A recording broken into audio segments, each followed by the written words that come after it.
નમસ્કાર. રાધનપુર નગરપાલિકા વિસ્તારના એક ખૂબ જ દુઃખદ સમાચાર છે. રાધનપુર નગરપાલિકા વિસ્તારમાં મસાલી રોડ ઉપર સરસ્વતી નગરમાં રહેતા બેન શ્રી નર્મદાબેન બિપિનભાઈ પ્રજાપતિ ગઈકાલ સાંજે 7 વાગે રોડ ઉપરથી પસાર થતા હતા ત્યારે નગરપાલિકાના ભૂલના કારણે ખુલ્લી ગટરો હોવાથી તેમાં પડી જવાથી તેમને ગંભીર ઇજાઓ થઈ અને તેમનું મૃત્યુ થયું છે. તેમના પરિવારને સાંત્વના પાઠવું છું અને શ્રદ્ધાંજલિ પણ આપું છું.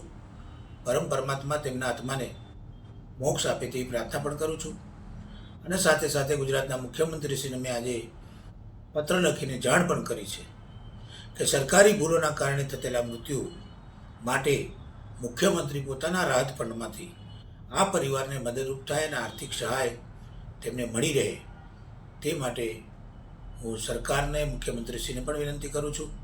અને સાથે જણાવું છું કે ગુજરાતમાં ઘણી બધી નગરપાલિકાઓમાં આજે ખુલ્લી ગટરોમાં પાણી જઈ રહ્યું છે, ત્યારે આગામી બજેટમાં સ્પેશિયલ બજેટ ફાળવીને આ ગટરો લોકોની સુવિધાઓ માટે વ્યવસ્થિત કરવામાં આવે અને સરકારમાં સ્પેશિયલ ગ્રાન્ટો ફાળવે તે મારી વિનંતી છે, જેથી જાનમાલનું પ્રજાને નાગરિકોને નુકસાન ના થાય.